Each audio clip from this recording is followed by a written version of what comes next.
in this little comfortable bubble that's completely disconnected from the real world of animals and plants and soil and water and natural forces that produces everything that's of any meaning whatsoever on this planet. If your experience is that your food comes from the grocery store and that your water comes from a tap, you will defend to the death the system that brings those to you because your life depends on it. If your experience is that your water comes from a stream and that your food comes from a land base, you will defend to the death that stream and that land base because your life depends on it. Systems of manipulation and exploitation, structures of disconnection and delusion, institutions of domination and deceit. I had to ask, who would create such things? Only people who have become almost wholly disconnected from their world. People who have forgotten who they once were. People who have been deeply wounded. We've gotten lost in a hall of mirrors. Everything that we receive, everything we see, hear, smell, taste, feel, originates in or is mediated by humans and machines. That affects our consciousness. It gives us an inflated sense of our own importance and of what reality is, as if because we've made it, it makes it most real. As any narcissist knows, it's endless. We can never get enough of that reflection of ourselves. What we're really aching for is real relationship. Our animal bodies, I think, formed by the earth itself, want and require a real relationship to the world, to the water, wind, and soil, to the animals, plants, and fellow humans that comprise the community into which we were born. But we're stuck in the hall of mirrors, and we've begun to lose our sanity. So that you see the beginning of something like dissociation, like post-traumatic stress disorder, like schizophrenia, like multiple personalities. You know, you see that the fragmentation in the world today is being mirrored in all of these kind of very severe psychological disorders.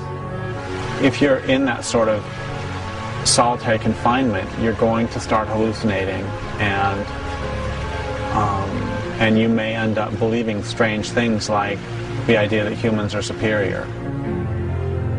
Acting out of that belief of superiority, of entitlement, of invincibility, empire has conquered the world, but that conquering has bounced back on the conquerors, leaving everyone wounded.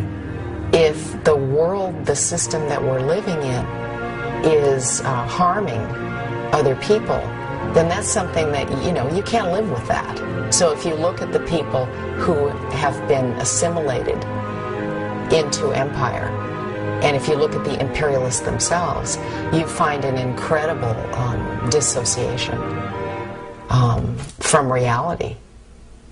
Dissociated from the reality of the planet, we don't act on its behalf. Feeling for nature is diminishing to the degree that people are less desiring and less able to influence policy about nature, or to do anything to protect nature, or to have any feeling for nature. It's hard to have feeling for it if you never have any contact with it. And it's hard to have any contact with the rest of the world because we're living like an animal in a cage. Just think about an animal in a zoo.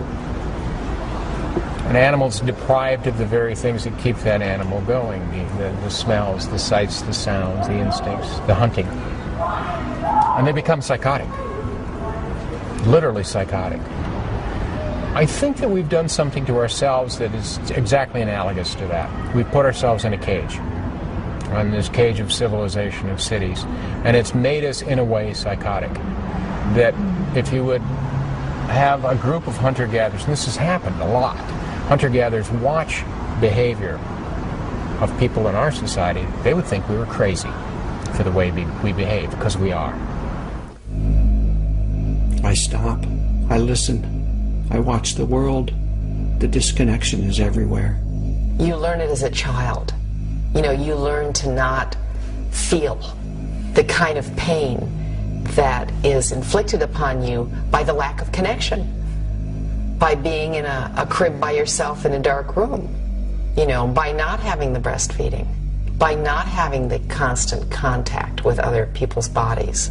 Television viewing for children, and I think to some degree for adults, is a training for more hyperactive lifestyles and hyperactive informational systems. And that is putting people into a kind of emotional, psychological state which makes it impossible to relate to nature. So I mean, it's concrete alienation again. Most of us don't have a human community where we can rest and feel safe and feel like I'm going to be taken care of. In our culture, there's so many things that are set up to stop us from connecting directly with each other. Like if you go to a bar, we take this for granted. If you go to a bar, it's dark, there's really loud music playing, because if it were quiet and there were good light, people would get freaked out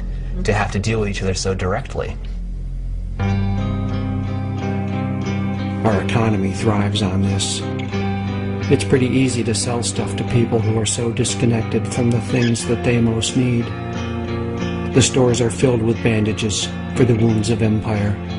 Civilization, we've been taught to identify with this larger whole that isn't us. We identify more strongly as civilized than we do as living beings. Over the years, I've begun to break my own identification with the dominant culture, to reconnect with myself as a living creature walking the earth.